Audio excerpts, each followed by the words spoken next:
Parce que dans Ésaïe 35, verset 4, on dit, Dieu viendra lui-même et vous sauvera. Parce que la prophétie dit, Dieu viendra lui-même et vous sauvera. On dit, Jésus, c'est Dieu lui-même qui est descendu dans un corps.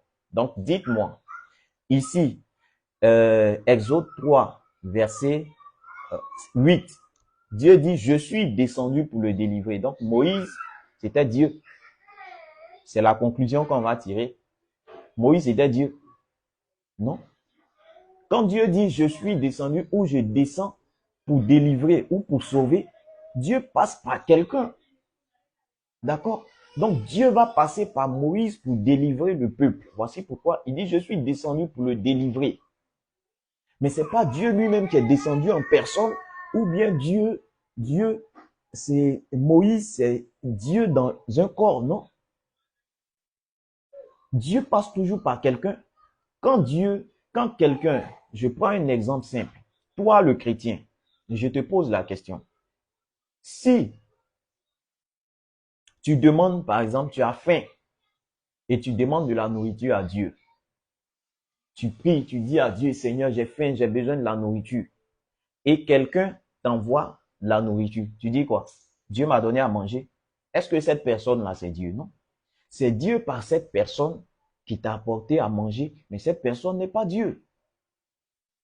D'accord? Donc, ici, quand Dieu dit dans Exode 3, verset 8, je suis descendu pour le délivrer de la main des Égyptiens et pour le faire monter de ce pays dans un bon et vaste pays. Dieu est en train de dire que je vais passer par toi, Moïse.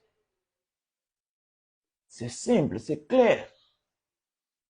Donc, quand on retourne dans Ésaïe 35,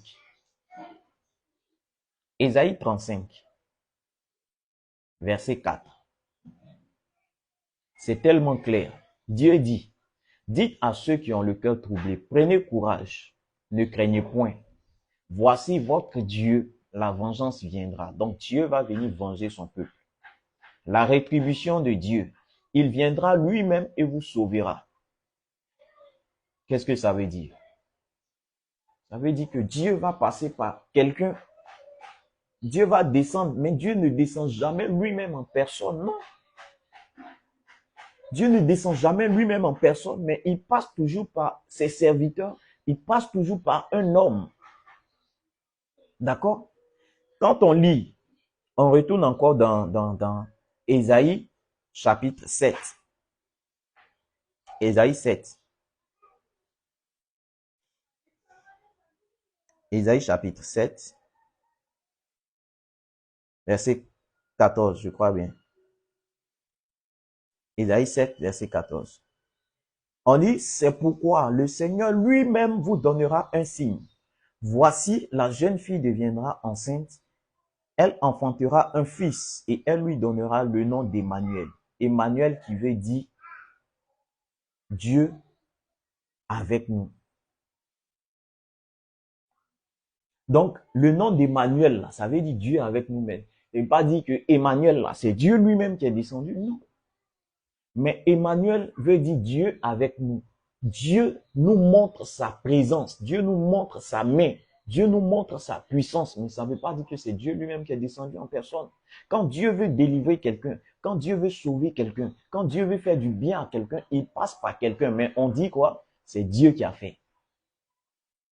Donc, Ésaïe 35, verset 4 est tellement clair. La vengeance, Dieu va venir venger son peuple, mais il va passer par quelqu'un. C'est Dieu lui-même, mais il passe par quelqu'un. D'accord? Si tu demandes quelque chose à Dieu, que Dieu passe par quelqu'un, malgré que c'est un homme qui est venu te donner, parce que Dieu va jamais venir lui-même en personne te donner, il va toujours passer par un homme. Mais tu dis quoi? Tu dis Dieu a fait. On voit tous les dimanches les chrétiens qui rendent témoignage. Voici ce que Dieu a fait pour moi. Voici ce que Dieu a fait pour moi. J'ai vu Dieu. Mais quand tu dis tu as vu Dieu, là, est-ce que tu as vu Dieu en personne? Personne ne peut voir Dieu. Et personne n'a jamais vu Dieu. C'est écrit. Personne n'a jamais vu Dieu. Mais quand on dit on a vu Dieu, on a vu sa main, on a vu sa présence, on a vu l'œuvre de Dieu, on a vu ce que Dieu a fait dans notre vie. Donc, c'est ce que Isaïe 35, verset 4 dit. La vengeance, ne vous inquiétez pas, même si vous avez le cœur troublé, le temps vient où Dieu viendra lui-même pour vous sauver. D'accord? Dieu viendra lui-même pour vous sauver. Donc, on comprend ici que Dieu viendra lui-même. C'est pas Dieu qui va descendre de son trône, de toute sa gloire. Il va descendre, que tout le monde voie que c'est Dieu. Non, Dieu passe toujours par quelqu'un, par un homme, par une personne, par la nature. D'accord? Dieu passe par la nature. Donc, comprenons que déjà, il ne s'agit pas de Jésus. Ésaïe 35, verset 4 ne parle pas de Jésus, qui n'a rien à voir avec ce que je viens de lire dans le Nouveau Testament. Ça n'a rien à voir. Quand on nous dit que Jésus, c'est Dieu lui-même qui est descendu en personne dans un corps, c'est impossible. Dieu dit qu'il n'a jamais pris de forme et ne prendra jamais de forme. Parce que Dieu est esprit et il restera esprit. C'est l'homme. Quand on prend dans la Genèse, on dit Dieu a dit quoi? Faisons l'homme à notre image. Donc l'homme a été d'abord créé à l'image de Dieu. L'image de Dieu, c'est quoi? C'est esprit. Donc l'homme a été fait d'abord esprit et plus tard, Dieu va prendre la poussière pour former l'homme. Mais Dieu n'a jamais été formé et il n'a jamais pris de forme, il ne prendra jamais de forme. Il est esprit, il restera esprit. Donc Dieu ne peut jamais descendre en personne pour sauver qui que ce soit, mais il va passer par quelqu'un. Il va passer par la nature. Il peut passer par le vent. Il peut passer par un homme. Il peut passer par plusieurs choses, mais Dieu ne va jamais descendre lui-même en personne. D'accord? Donc, Ésaïe 35 qui dit, il viendra lui-même et vous sauvera. Dieu était en train de dire au peuple, restez tranquille, ce n'est pas la main de l'homme. C'est pas vous-même qui pouvez faire quelque chose, mais c'est moi qui vais vous sauver.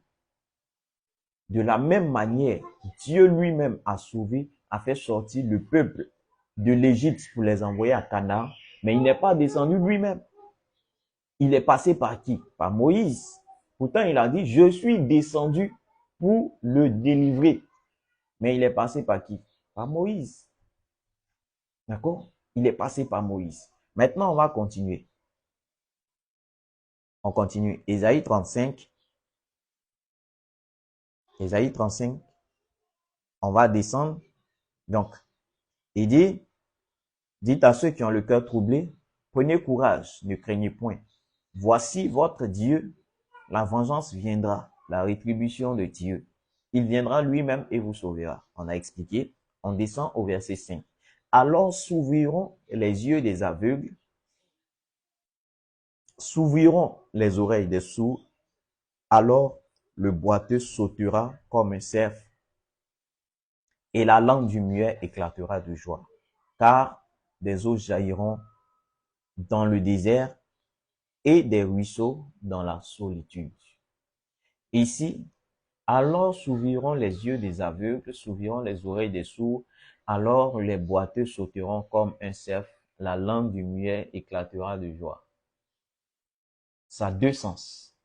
D'accord? Déjà, j'ai expliqué la première partie. Il y aura de la joie parce que d'abord Dieu va venir les sauver, les délivrer. C'est un. Deux, parce que Dieu va faire jaillir de l'eau dans le désert, parce que c'était la sécheresse, c'était la famine. Les ruisseaux dans la solitude. Le peuple sera tellement en joie que les boiteux vont marcher, ainsi de suite. Le second sens de ces deux versets. Alors s'ouvriront les yeux des aveugles, s'ouvriront les oreilles des sourds, les boiteux sauteront de joie, ainsi de suite. Si j'utilise le thème, par exemple, les écailles vont tomber des yeux, qu'est-ce que je suis en train de dire? Est-ce à dire que on va voir les écailles qui sont en train de sortir des yeux pour tomber? Non. Quand on dit les écailles, ce sont des expressions. Quand on dit les écailles vont tomber des yeux, ça veut dire tu vas comprendre, tu vas voir. D'accord? Tu vas comprendre. Donc, quand Dieu va venir agir, quand Dieu va venir les sauver, ils vont comprendre. Leurs yeux vont s'ouvrir. Les gens qui ne comprenaient pas, qui étaient aveugles, d'accord, étaient aveugles spirituellement, qui ne comprenaient rien. Des gens qui avaient l'esprit fermé. Des gens qui étaient boiteux spirituellement. Les gens qui étaient muets spirituellement, ils vont comprendre. Leur esprit va être dégagé, va être ouvert. Ils vont comprendre. Ah, d'accord. Donc, c'est ce que Dieu voulait faire. Voici ce que Dieu voulait dire. Voici ce qu'on devait comprendre. D'accord? Donc, voici le sens de ce verset.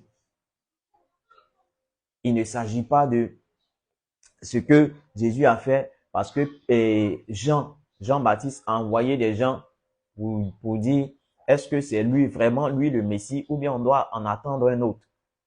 Ils viennent, ils lui font la commission et lui il dit bon, asseyez-vous, attendez, vous allez voir. Il a commencé à ouvrir les yeux des aveugles et puis dire retournez dire. Mais dites-moi, pensez-vous réellement que Jésus était le seul à opérer des miracles? Non.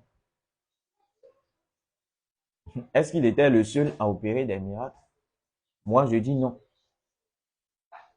D'accord? Parce que en son temps, il y avait des enchanteurs, il y avait des magiciens. Donc Jésus n'était pas le seul dans tout Israël à faire des miracles. Donc si on devait s'en tenir, ou Jean devait s'en tenir, Jean-Baptiste devait s'en tenir, se tenir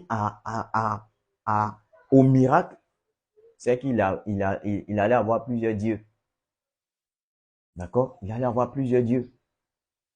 Donc il ne s'agit pas de ça, mais le vrai sens, le peuple allait comprendre parce que Dieu est descendu pour les délivrer.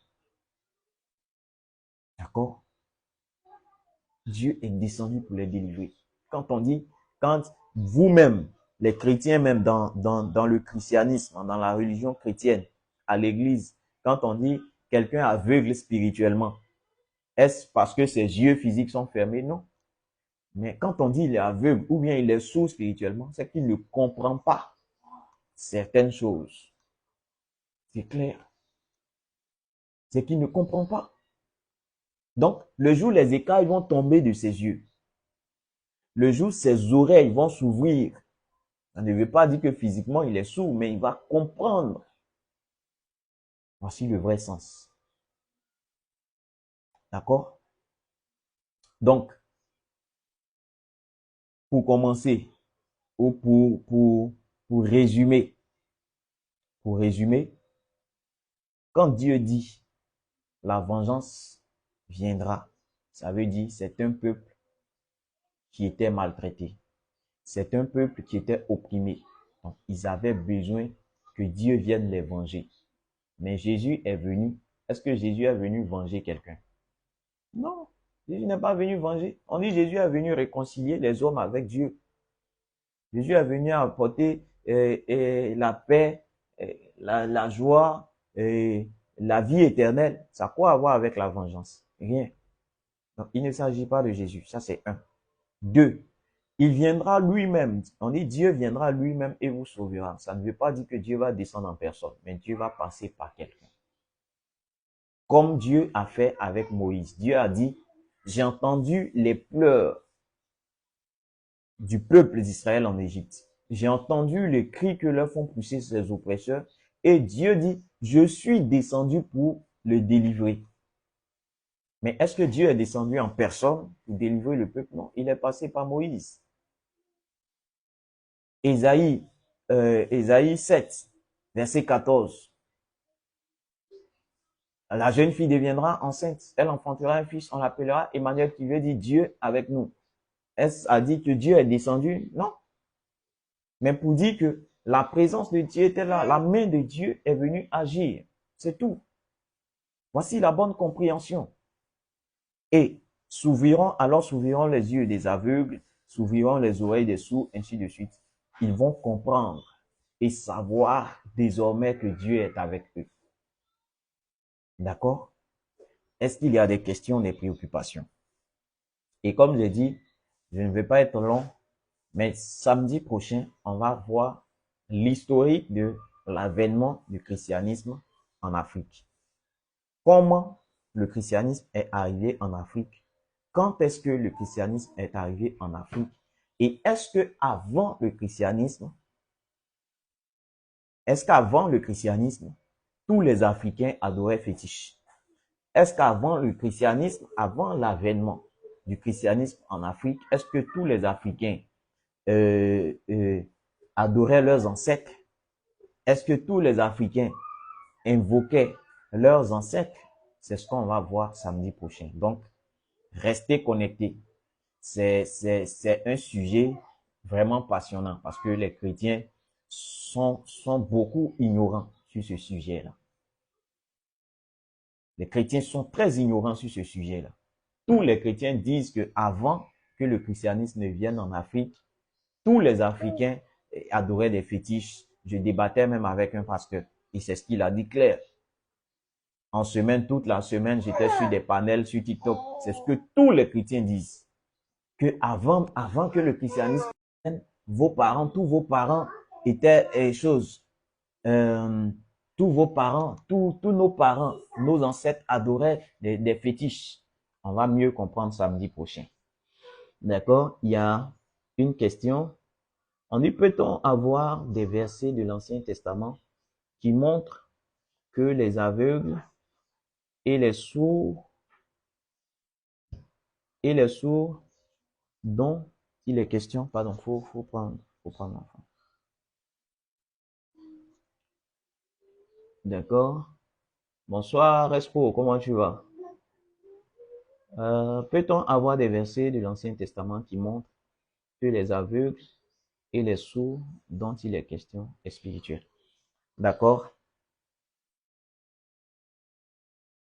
Je viens.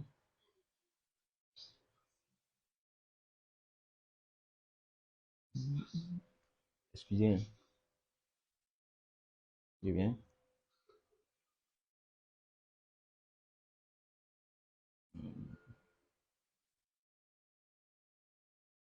Ok. Excusez, je viens. Je vais trouver les versets.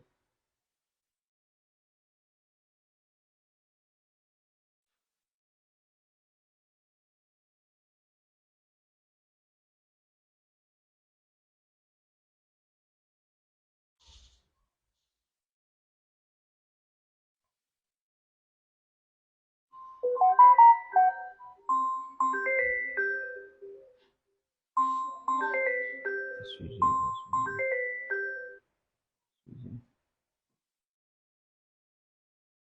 Désolé, excusez, j'ai reçu un appel. Je viens.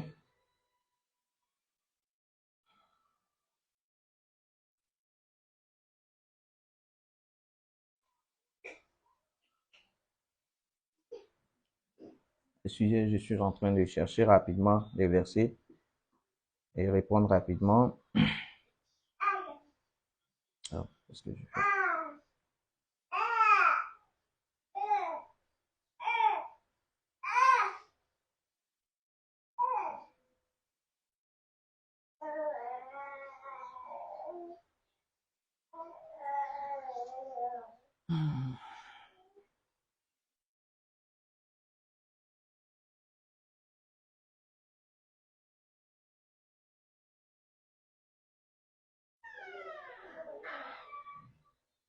Ok, on va d'abord prendre un premier verset.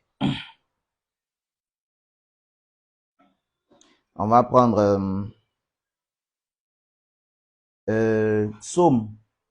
On va prendre Psaume 146, verset 8. Un premier verset. Psaume. Il y a plusieurs versets. On va prendre un peu et puis on va avancer.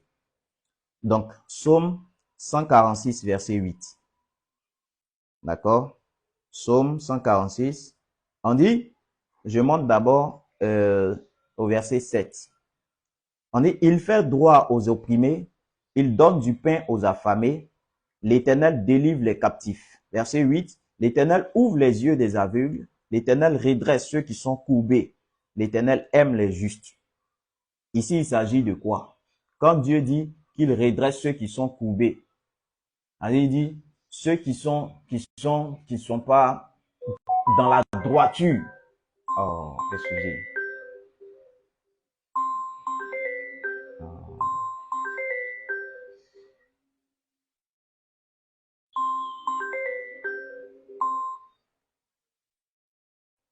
Excusez. Dieu est en train de dire que ceux qui ne comprennent pas, Dieu va les faire comprendre. D'accord? Ceux qui ne sont pas dans la voie, Dieu va les ramener. Et comme l'homme de Dieu a donné encore deux versets, on va prendre ces deux versets-là. Ésaïe 42.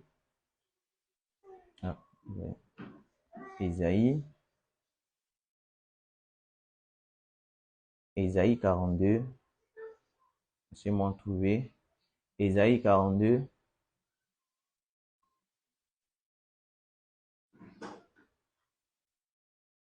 Ésaïe 42. OK. D'accord.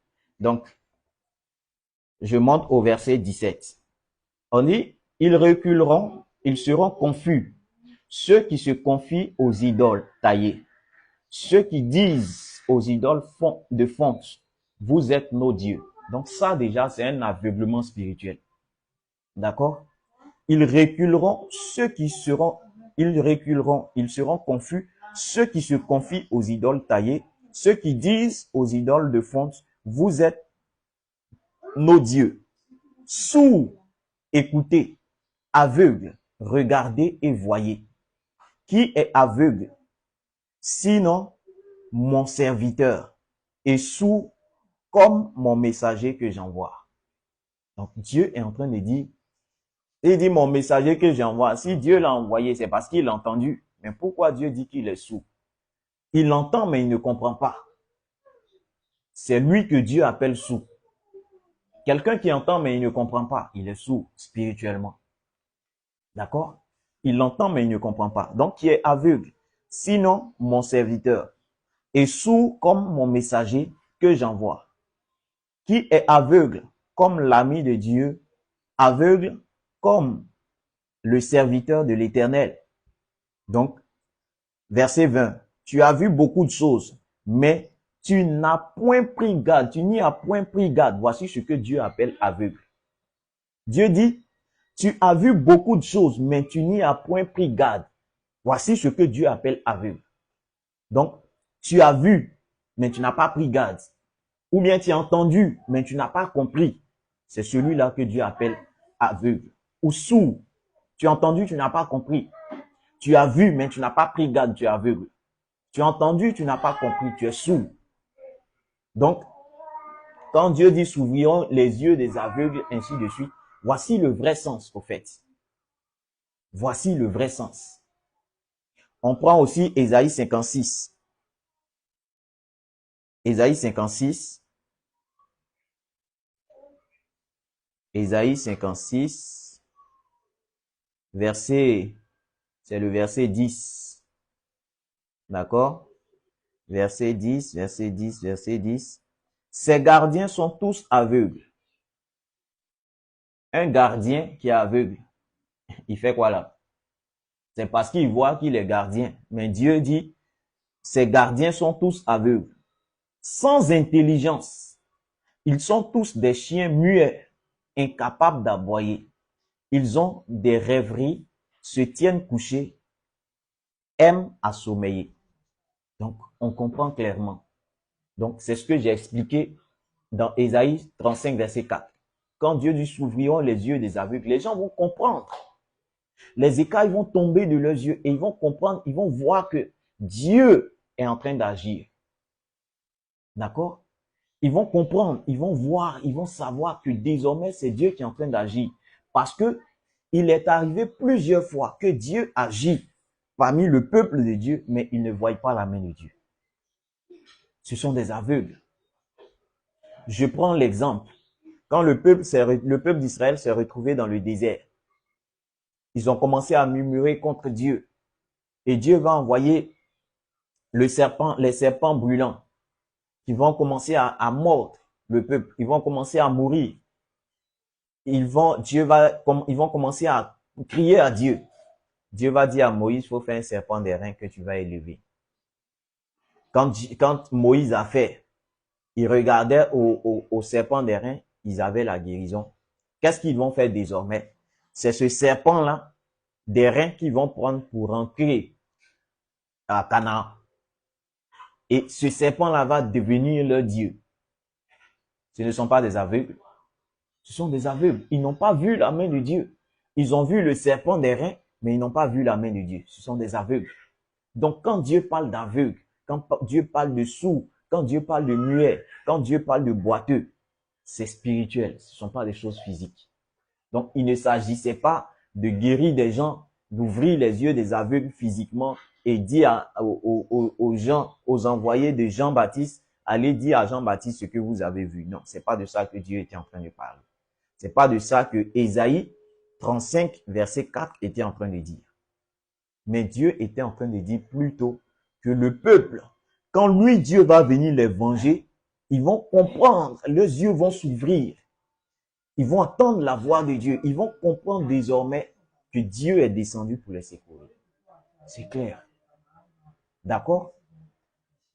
Est-ce qu'il y a encore une question? Et comme j'étais en train de dire, samedi prochain, on va voir l'historique de l'avènement du christianisme en Afrique. Comment le christianisme est venu? Quand est-ce que le christianisme est rentré en Afrique? Et quelles sont les étapes? Parce qu'il y a eu plusieurs, selon l'histoire, il y a eu plusieurs étapes de l'avènement du christianisme en Afrique. C'est ce qu'on va voir. Quelles sont les étapes? À quel moment, en quelle année la première étape s'est déroulée? À quel moment la deuxième étape de l'avènement du christianisme en Afrique s'est déroulée? La troisième étape. Et est-ce que avant l'avènement du christianisme en Afrique, est-ce que les Africains n'adoraient que des fétiches? Est-ce que tous les Africains étaient des féticheurs, étaient des charlatans, faisaient que des combien? On va voir ça samedi prochain. Parce que les chrétiens sont beaucoup ignorants sur ce point.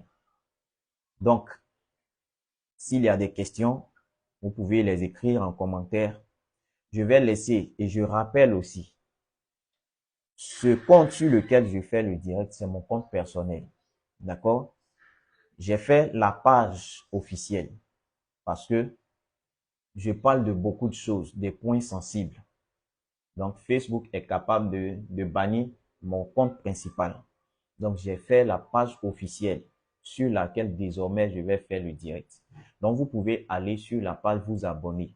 Parce que peut-être d'ici un mois, c'est sur la page officielle que je vais faire le direct. La page officielle, c'est Vincent de Londres officiel. C'est là que je vais faire le direct. Donc, vous partez vous abonner sur la page. Désormais, c'est là que je vais faire le direct. Il y a aussi le compte TikTok où vous pouvez retrouver toutes les vidéos depuis le début jusqu'à maintenant. Vous allez mieux comprendre ce que je dis.